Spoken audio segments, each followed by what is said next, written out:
Hey, this is Steve with Go-Fly-A-Kite.com. I wanted to share with you a few entry-level kites here that you might get involved with, like I did. This is not a Premier kite. This is actually, I'm using the bag that the Premier kite came in. I lost that particular kite. It was the Ariana Mermaid. It was a single line Delta kite, and it had built-in tails, and I lost that one because I couldn't control it. This one happens to be a Hobby Lobby kite, the one that's in it. It's like a butterfly. It's got a ribbon tail with a bunch of little ribbons attached to that ribbon. It's easy to get tangled up. It's a super simple kite. It costs like $10 on sale. And I actually still have it. It's taken a bath a few times. But that's what you might, get if you're at like Hobby Lobby and you're just grabbing a simple kite for kids. It can actually become a little bit more of a headache than you're expecting, which is what happened to me. I have flown it a few times. It's kind of fun.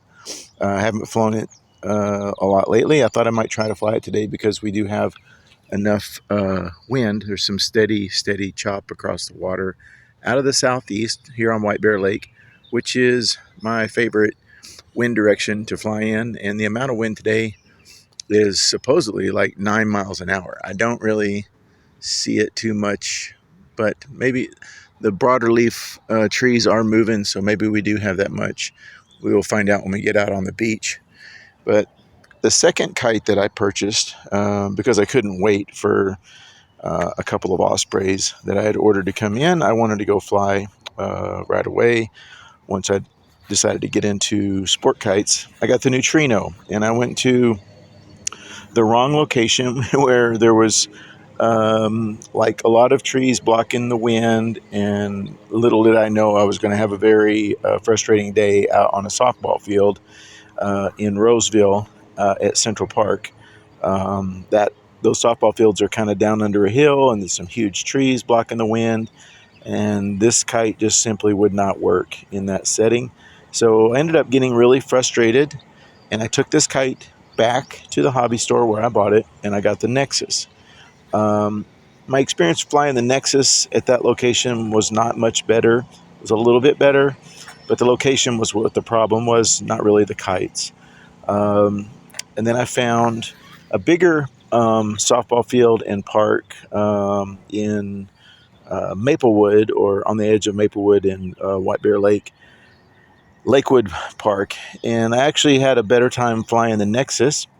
And then I discovered this beach, and the beach has been like a pretty consistent, ideal location to fly kites when the wind is not from the southwest or the west, which is over here. This direction here, where all these trees are, is the west, and that causes the wind to be terrible to fly a kite on the beach. And it also goes around this big building. So if you get behind that big building, that becomes a huge issue for turbulence and inconsistent wind.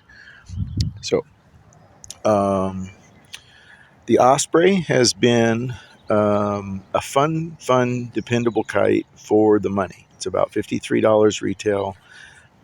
These kites are more expensive. The Nexus and the Neutrino, these are in the $70 to $80 range, somewhere in there. This one is crazy fast. I do not recommend you try to learn a two-line dually setup on this kite. Maybe on the Osprey. The Osprey is quite a bit less fast and erratic than the Neutrino. This kite here, the Nexus, would be a great starter kite. Very slow and steady kite. Very graceful in the sky. Now, some people call this a toy. Most of your people that are really into like doing a lot of tricks with two-line kites, they would call all these toys. But if you've never flown a kite, if you're like I was and you just wanted to have a simple outing flying a kite to relax and enjoy the day, you would probably enjoy this, say the Osprey by Premier or the Nexus. You would probably enjoy these two kites much more than if you went and bought one of these $10 kites from Hobby Lobby. So yeah, you spend maybe 5 to 7 times more money, but you have something that you can use every time you want to go fly a kite, instead of just having something that just, if you're lucky, it goes up in the air and that's about all it does. These you can actually control, and you can add various kinds of tails to them. I have a bag full of tails here, ribbons. I've got some more tube tails that I recently got from Into the Wind. They're pretty cool, solid red tube and solid black tube.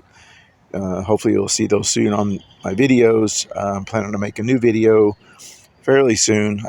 That's going to take a little bit of time, probably a full day of video editing, versus this video I'm making right now. I'm not going to edit. I'm just going to upload it and show you what your options could be if you're thinking about just getting basic kids kite that you can go out and have some fun with.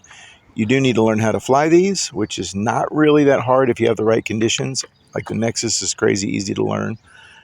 You could hook up with somebody who knows how to fly these, and they could make it easy for you.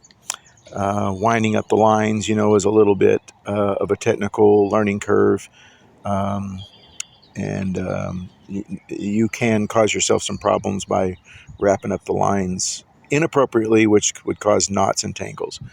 Like the way this line is wrapped up here, this line's fairly easy to lash.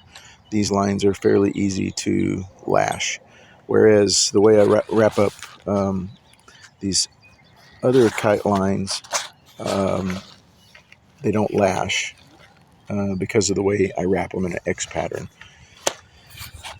So, and when you fly these kites, you put all the line out before you fly, so you're not unwrapping line while you're putting the kite out like you do with this kind of a kite.